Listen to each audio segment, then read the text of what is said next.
this is the best issue of all. They are against preventing crime. They are fighting us. I want to go into Chicago, and I have this incompetent governor that doesn't want us. Do you know that this weekend 72 people were shot in Chicago?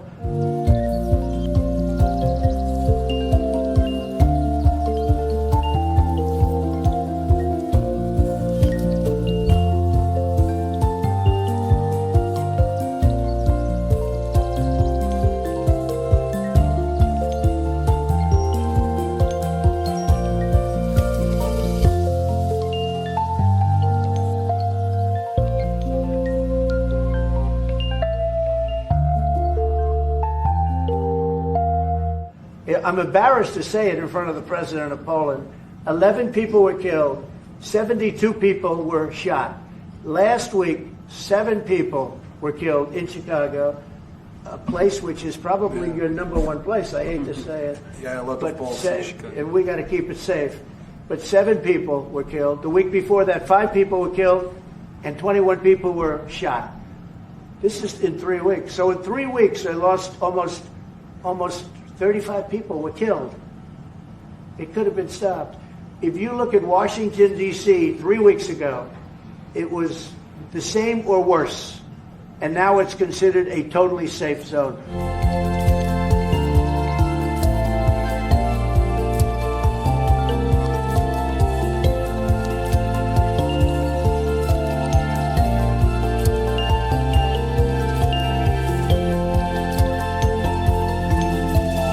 Washington, D.C. is a totally safe city. You're not reporting any crime because there is none. They said crime is down 87%, and I said, no, it's not. It's down 100%. We have a great thing going. I could do that with Chicago. We could do that with New York. We could do it with Los Angeles. So we're making a determination now. Do we go to Chicago, or do we go to a place like New Orleans, where we have a great governor, Jeff Landry, who wants us to come in and straighten out a very nice section of this country that's become quite tough, quite bad.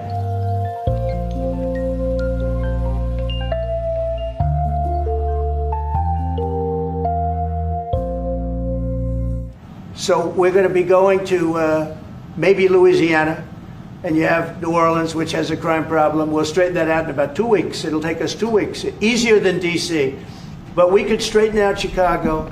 All they have to do is ask us to go into Chicago if we don't have the support of some of these politicians. But I'll tell you who is supporting us, the people of Chicago. And I sort of want them to let it be known. They have incompetent people.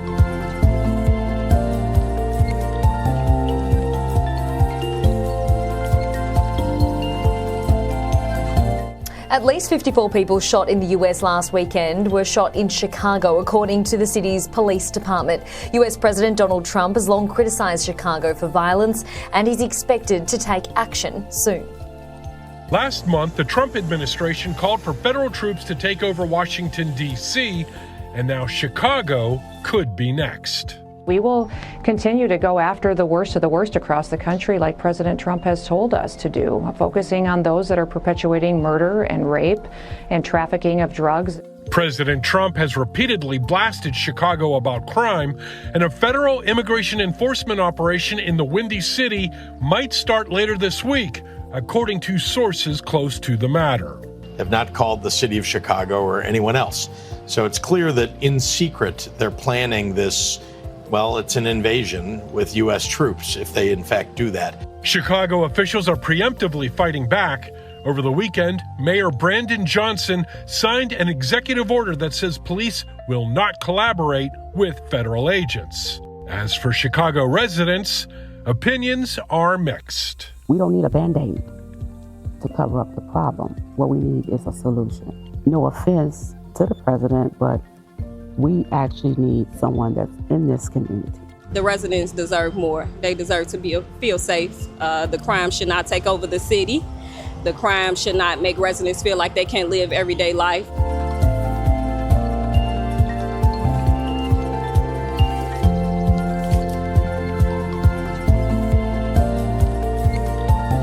Look, look at what the leaders are doing now. You've got Karen Bass, who's there fighting against ICE deportations, and Gavin Newsom, who's focused on his podcast and trying to sound like Donald Trump while he's posting on X. It's just ridiculous. Look, Brittany, since we last spoke, the Democrats have been going crazy over Donald Trump's crime crackdown in Washington, D.C. Trump has now praised Washington, D.C. Mayor Muriel Bowser for cooperating with his administration following the deployment of National Guard troops. He wrote on Truth Social, "Wow, Mayor Muriel Bowser of DC has become very popular because she worked with me and my great people in bringing crime down to virtually nothing in DC. Her statements and actions were positive instead of others like JB Pritzker, Wes Moore, Gavin Newsom, and the 5% approval rated mayor of Chicago, who spend all of their time trying to justify violent crime instead of working with us to completely eliminate it, which we have done in Washington, DC, now a crime-free zone." Brittany, I've said this before, but I think it is absolutely insane that we are seeing Democrats and parts of the mainstream media push back against this move, a move that is improving safety. If you look at the crime in Chicago, just this last Labor Day weekend, in Chicago, 54 people were shot and 7 were killed. So here's the thing. I think that this is one of the biggest issues when we come with these like liberal cities and their policies. It was like a social experiment to see how far they can go, and then they're realizing that the crime has never been higher.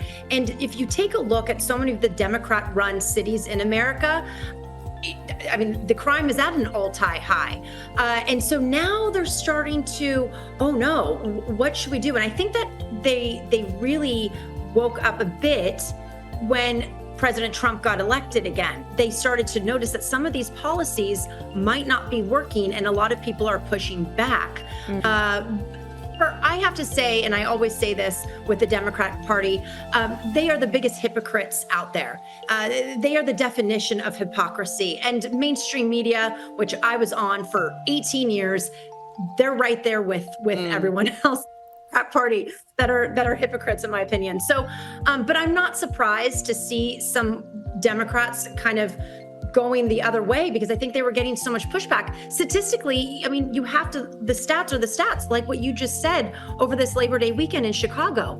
I mean, every Democrat-run city in America, it has been poorly ran right now. And this little social experiment of the liberal policies, I think that they're starting to get pushed out. Let's hope. Although, we don't know what's going to happen with the mayor race in New York City. We'll see about, the jihadi socialist. If he gets elected, that's going to be another interesting experiment. We'll be watching that very closely.